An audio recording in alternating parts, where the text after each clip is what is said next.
بسم اللہ الرحمن الرحیم۔ السلام علیکم ورحمۃ اللہ وبرکاتہ۔ دوستو، آج ہم لوگ جاننے والے ہیں سیدنا حضرت عمر فاروق رضی اللہ تعالی عنہ کی عدالت و انصاف کے بارے میں۔ چنانچہ جب مسلمانوں کی لشکر فلسطین پہنچی اور وہاں دشمنوں کا گھیراؤ کر لیا تو دشمنوں نے ایک شرط رکھی کہ ہم فلسطین کو اسی وقت آزاد کریں گے، ہم مسجد اقصیٰ کی چابی مسلمانوں کے ہاتھوں اسی وقت سپرد کریں گے جبکہ مسلمانوں کے خلیفہ سیدنا حضرت عمر فاروق رضی اللہ تعالی عنہ خود یہاں فلسطین آئے۔ چنانچہ یہ خط صحابی رسول نے حضرت عمر فاروق رضی اللہ تعالی عنہ صحابی رسول کے پاس بھیجا کہ یہاں کے لوگوں کا محاصرہ کر رکھا ہے، لیکن ان لوگوں کی خواہش ہے کہ سیدنا حضرت عمر فاروق رضی اللہ تعالی عنہ یہاں خود آئے۔ حضرت عمر فاروق رضی اللہ تعالی عنہ نے اپنا ایک چھوٹا سا لشکر تیار کیا جس میں ایک غلام تھا، ایک جانور تھا، اور خود سیدنا حضرت عمر فاروق رضی اللہ تعالی عنہ تھے۔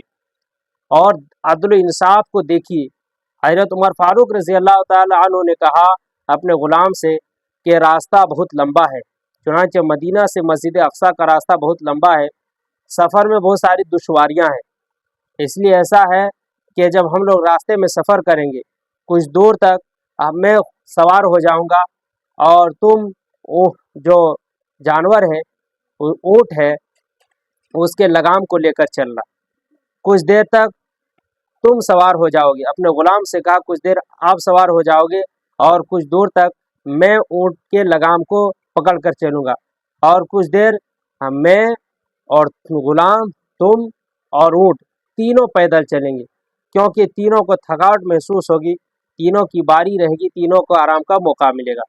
چنانچہ راستہ طے ہوتا رہا۔ حضرت عمر فاروق رضی اللہ تعالیٰ عنہ جو کپڑے پہنے تھے وہ پھٹے پرانے تھے، وہ 22 لاکھ مربع میل زمین کا بادشاہ تھا، لیکن ان کے لباس سے، ان کے وضاقتہ سے اندازہ لگ رہا تھا کہ واقعی میں عاشق نبی ہیں، نبی پاک صلی اللہ علیہ وسلم کے عشق میں ڈوب چکے ہیں۔ چنانچہ تینوں راستہ طے کرتے جا رہے تھے۔ مسلمان کی خواہش تھی کہ ہمارا بادشاہ ہے تو ان کے کپڑے عالیشان ہو اور دائیں بائیں ان کے بہت سارے لوگ ہو اور ایک بہت بڑا لشکر لے کر جائے، لیکن قربان جائیے سیدنا حضرت عمر فاروق رضی اللہ تعالی عنہ کے عدل و انصاف کے ساتھ میں غلام ہے، ایک اونٹ ہے، اور خود سیدنا عمر فاروق رضی اللہ تعالی عنہ راستہ سفر کرتے جا رہے ہیں۔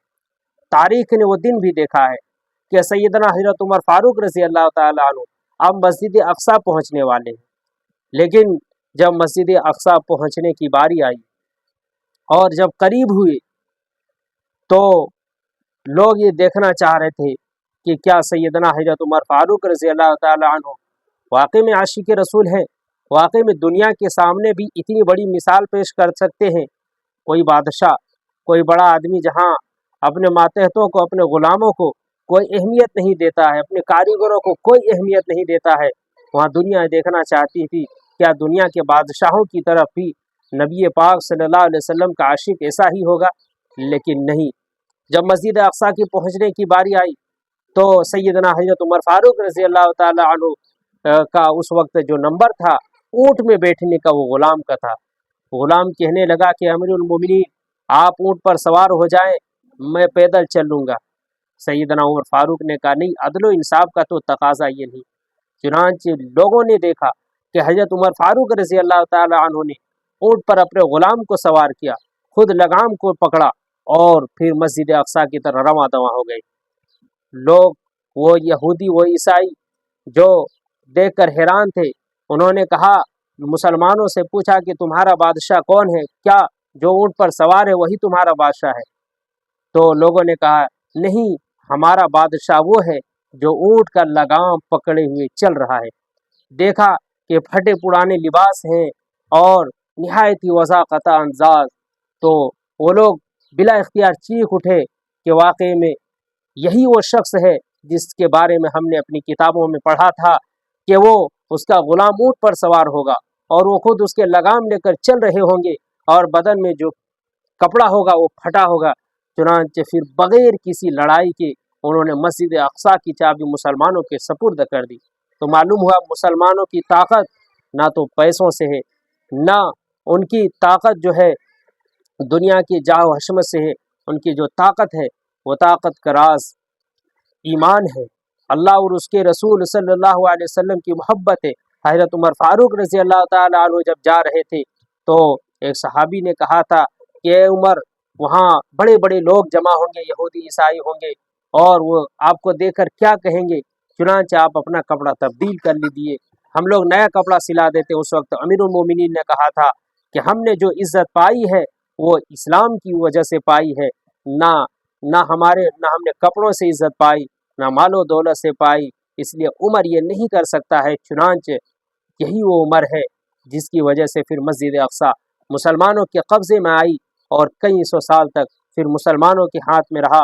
پھر کیسے مسلمانوں کے ہاتھ سے نکلا اور پھر کیسے سلطان صلاح الدین ایوبی رحمۃ اللہ علیہ نے دوبارہ مسجد اقصی کو فتح کیا، پھر اگلے ایپیسوڈ میں ہم سب بتانے والے ہیں۔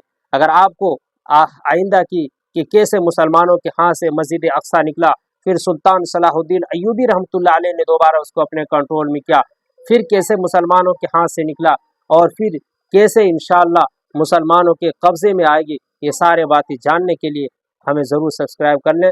تب تک آپ لوگ اپنا خیال رکھیں۔ یہ واقعہ کیسا لگا کمنٹ میں ضرور بتائیں۔ السلام علیکم ورحمۃ اللہ۔